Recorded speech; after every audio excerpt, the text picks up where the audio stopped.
नमस्कार छात्रों, एक बार पुनः आपसे फिर से जो है स्वागत है। मैं आपको सूरदास का चौथा पद आज पढ़ाने जा रहा हूँ। इसके पहले वाले वीडियो में 3 पद हो चुके थे और आज चौथा पद है। तो सूरदास जी के चौथे पद का आज हम अवलोकन करेंगे और उसके भावार्थ को जानेंगे। इसमें सूरदास जी कह रहे हैं, मैं अपनी सब गाय चराई हूँ। इसमें सूरदास जी कहते हैं कौन?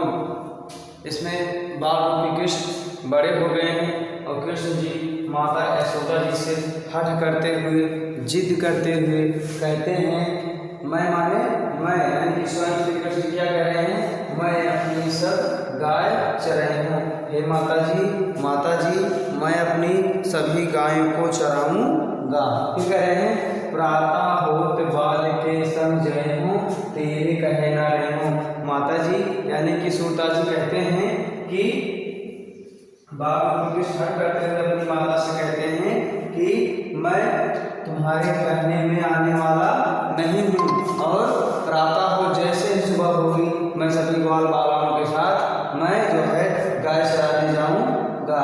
फिर अगला पद क्या है? ग्वाल बाल गैनी के भीतर, ग्वाल बाल गाहिन के भीतर नैको और नहीं लागत। बाल कृष्ण जी यानी कि कृष्ण जो सफाई देते हुए अपनी माता से जिसे कहते हैं ग्वाल बाल के भीतर और गायों के भीतर यानी गायों के झुंड के भीतर मुझको एकदम डर नहीं लगता है। यानी कि गाय मुझसे इतना प्रेम करते हैं, मुझको उनसे किसी प्रकार का डर नहीं लगता। आज न सोहो नंद दुहाई, आज न सोहो नंद दुहाई, मैं नंद बाबा की कसम खाकर कहता हूँ, मैं आज नंद बाबा की कसम खाकर कहता हूँ, रैन रहूँ जागत यानी कि मैं पूरी रात जागता रहूँगा। ऐसी बात जो है श्री कृष्ण जी अपनी माता यशोदा से कह रहे हैं। फिर अगली बार क्या कह रहे हैं? और ग्वाल सब गाय चराए हैं। कह रहे हैं अगर मैं सो जाऊँगा, अगर मैं रात में सो जाऊँगा तो सभी ग्वाल जो है गाय चराने चले जाएंगे और मैं घर बैठे रहूँगा और मैं क्या हो जाऊँगा? बैठा रह जाऊँगा। फिर कह रहे हैं सूरदास जी, सूर्य श्याम तुम सोई रहो अब रात जान में देहूँ। यानी कि सूरदास जी कहते हैं माता यशोदा जी अपने पुत्र से यानी कि श्री कृष्ण जी से कहती हैं कि पुत्र तुम अभी सो जाओ, रात में सुबह ही जैसे ही सुबह होगी मैं तुमको जो है जाने दूंगी। कहाँ? गाय चराने के लिए मैं तुमको जाने दूंगी। तो हम एक बार फिर से हम शब्दार्थ को जानेंगे। यहाँ पे देख लीजिए, अगर काव्य सौंदर्य की बात आती है, काव्य सौंदर्य में आती है तो इसमें प्रस्तुत पद में सूरदास जी ने कृष्ण द्वारा गाय चराने का जो है मनोहारी एवं सुंदर वर्णन किया है। उसके बाद ये जो भाषा है सूरदास की, जो भाषा है वो सरल सुबोध ब्रज भाषा है। यानी अगर कहने की बात की जाए तो सूरदास की जो इन्होंने पद लिखा है वो किस भाषा में लिखा है? ब्रज भाषा में लिखा है। और जो इनका छंद है वो गेय पद है। रस अगर इसमें देखी जाए वो सरलता का रस है, यानी कि एक माता अपने पुत्र के प्रति प्रेम का जो है दर्शाया गया। इसमें वासन रस है। और जो है अलंकार की बात की जाए तो अनुप्रास अलंकार यहाँ पे प्रयोग किया गया है। गुण इसमें है, मधुरता का गुण है। इस पद में मधुरता का गुण है। अगर आप भावार्थ जानेंगे, इसके जो शब्दार्थ में जानेंगे, यहाँ जय हो का मतलब होता है जाऊँगा। जय हो का मतलब जाऊँगा, जहाँ जहाँ में ऐसे जय शब्द मिलेगा आपको उसका मतलब होगा जाऊँगा। नैकम का मतलब होता है थोड़ा सा। नैकम ऐसा शब्द है, इसका मतलब होता है थोड़ा सा। जय हो का मतलब जाऊँगा और जय हो का मतलब जाऊँगा और नैकम का मतलब होता है थोड़ा सा। गायों का मतलब, गैनी का मतलब होता है गायों के भीतर यानी गायों का जो झुंड है उसके अंदर। ठीक है। सोमो नंद दुहाई, यहाँ पर देखिए सोमो यानी वह सोना होता है। रैन मतलब होती है रात्रि, यहाँ रैन का मतलब होगा रात्रि। जागत का मतलब होता है जागना। ठीक है। प्रातः माने होते हैं सुबह और जान का मतलब होता है जागना, यानी कि सुबह में जैसे ही जागूंगा तुरंत क्या करूंगा? गाय चराने के लिए जानूंगी। फिर से अभाव करेंगे। इसमें सूरदास जी द्वारा लिखित पद में क्या किया गया है? मैं अपनी सब गाय चराई हूँ। सूरदास जी कहते हैं, यानी कि सूरदास जी द्वारा जो पद है इसमें क्या बता रहे हैं सूरदास जी कि बालकृष्ण बड़े हो गए हैं, वो अपनी माता जी से, माता यशोदा जी से हट करते हैं गाय चराने के लिए और कहते हैं कि मैं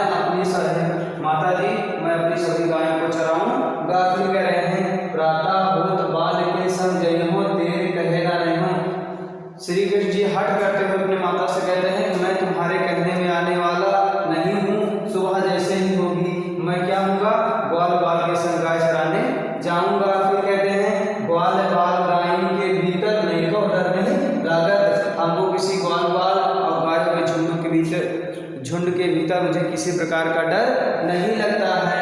आज न सोओ नंद दुहाई, आज न सोओ नंद दुहाई, आज मैं बाबा नंद की कसम खाकर कहता हूँ रहने रहेंगे जागता, यानी कि मैं पूरी रात जागता रहूँगा। उसके बाद कह रहे हैं ग्वाल बाल सब गाय चरे हों, मैं घर बैठे रहे हूँ, अर्थात अगर मैं सो जाऊँगा, कौन कह रहा है, श्री कृष्ण जी कह रहे हैं माता यशोदा जी से, अगर मैं सो जाऊँगा तो सभी ग्वाल बाल गाय चराने चले जाएंगे और मैं घर बैठा ही रह जाऊँगा। उसके बाद कह रहे हैं सूर्य श्याम तुम सोए रहे हो, यानी कि सूरदास जी पद में माता यशोदा जी कहती हैं सूर्य श्याम हरे कृष्ण क्या हो, अरे पुत्र तुम सो जाओ, रात जान मैं दे, सुबह जैसे होगी मैं तुमको गाय चराने जाने दूंगी। अगला इनका पद है मैया होना गाय चरा, अगला इनका 5वां पद है, 5वां पद है इनका, 5वां पद में कहते हैं मैं होना चराई हूँ गाई। इसमें सूरदास जी इनका जो है विपरीत वर्णन कर रहे हैं, यानी कि इसमें श्री कृष्ण जी गाय को चराने की बात को लेकर हट कर रहे थे, लेकिन इसी में इसका उल्टा और क्या कर रहे हैं, मैया होना गाय चराई हूँ, हयों का मतलब होता है मैं, यानी कि श्री कृष्ण जी कहते हैं किससे, माता यशोदा जी से कि मैया जी मैं अब गाय चराने नहीं जाऊँगा, माता जी मैं गाय चराने नहीं जाऊँगा। प्रातः होत बाल के अरे सिगरे ग्वाल घिरावत मोसो, सिगरे ग्वाल घिरावत मोसो, सिगरे माने सारे, ग्वाल माने ग्वालें, घिरावत माने घेर लेते हैं, मोसो ने मुझको मेरे पाए पिराई, यानी कि सभी जो ग्वाल बाल हैं मुझसे सभी गायों को जो होते क्या करते हैं, घिरवाते हैं, और इसके कारण क्या होता है, मेरे माने मेरे, पाई माने पैर को, सिराई माने दर्द होता है, यानी कि मेरे पैर को क्या होता है, पीड़ा होती है। जो ना पाते हैं पूछ बलदाऊ, अगर तुमको विश्वास नहीं होता है, पाते का मतलब होता है विश्वास, तो आप दाऊ जी से पूछ लीजिए, आप बलराम जी, आप बलराम जी से पूछ लीजिए, मैं सोई दिवाई, मैं बलराम जी की सौगंध देकर कहता हूँ, कौन कह रहे हैं, कृष्ण जी कह रहे हैं कि मैं बलराम जी की सौगंध देकर कहता हूँ कि मैं जो है मेरे पैर क्या होते हैं, दर्द करने लगते हैं। यह सुन माई यशोदा ग्वालन गारी दे त्रिशाई, यह करके यानी कि श्री कृष्ण की बातों को सुन करके कि मेरे पुत्र को वहाँ पे क्या हो रहा है, सताया जा रहा है, तो क्या करती हैं माता यशोदा जी क्रोधित होकर के ग्वालों को गाली देते हुए क्या कहती हैं, मैं पठवत अपने लड़का को, यानी कि माता यशोदा जी कहती हैं कि मैं अपने बालक को भेजती हूँ गाय चराने के लिए नहीं, बल्कि आओ मन बहराई, उसके मन को बहरने के लिए मैं क्या करती हूँ, गाय चराने के लिए भेजती हूँ। सूर्य श्याम मेरो अति बालक मारत ताहि रिगाई, यानी कि वो कहते हैं, सूरदास जी कहते हैं कि जो मेरा बालक है क्या करता है, मारत ताहि रिगाई, इधर उधर क्या करते हो, और सभी ग्वाल बालाएं मिलकर तुम क्या करते हो, मेरे बालक को परेशान करते हो। इस प्रकार से इनका जो होता है 5वां पद जो होता है समाप्त होता है। अगर इसमें किस जो है भावार्थ की बात की जाए तो चराइयों का मतलब होता है चराना, ग्वाल घिरावत का मतलब होता है घेरना, घिरावत का मतलब क्या होता है, घिरावत का मतलब होता है, अर्थ होता है घेरना, ठीक है। उसके बाद आ जाइए, यहाँ पर है पाते हैं, पाते हैं का मतलब क्या होता है, पाते हैं का मतलब होता है विश्वास दिलाना, विश्वास दिलाना, ठीक है। पाते हैं का मतलब होता है विश्वास दिलाना। और उसके बाद यहाँ पर गाली का जो अर्थ होता है, गाली का अर्थ होता है गाली से नहीं है, बल्कि यहाँ पर गाली का अर्थ होता है कि उनको जो होता है गाली देते हैं, इसको ग्वाल बालाओं, और ईसाई का मतलब होता है क्रोधित, ईसाई का मतलब होता है क्रोधित। तो इस प्रकार से सूरदास जी के जो होते हैं 5 पद समाप्त होते हैं। उसके बाद इनका 6ठा पद है, 6ठा पद क्या कहता है, सखी री मुरली लीजे चोरी, ठीक है। इनका जो 6ठा पद है ये कहता है सखी री मुरली लीजे चोरी, अर्थात जो होता है इसमें कहते हैं कौन, सारी गोपिकाएं, जो ब्रज की सारी गोपिकाएं हैं, वो एक दूसरे से बात करते हुए कहती हैं, यानी कि सूरदास जी जो इसमें वर्णन कर रहे हैं, क्या कर रहे हैं, सभी गोपिकाएं आपस में मिल करके उस मुरली की, यानी कि उस बंसी की क्या करती हैं, अवहेलना कर रही हैं, यानी कि बुराई कर सखी रे मुरली लीजिए चोरी। एक गोपी दूसरे गोपी से कहती है कि हे सखी, हम लोग इस मुरली को अगर चोरी कर लें, जिन गोपालें की इन्हें अपने बस, जिसने क्या किया है, उस बंसी ने क्या किया है, कृष्ण को अपने बस में कर लिया है, प्रीत सबन की तोरी, और हम सबके सुध बुध को भूल गए हैं। कौन? कृष्ण जी।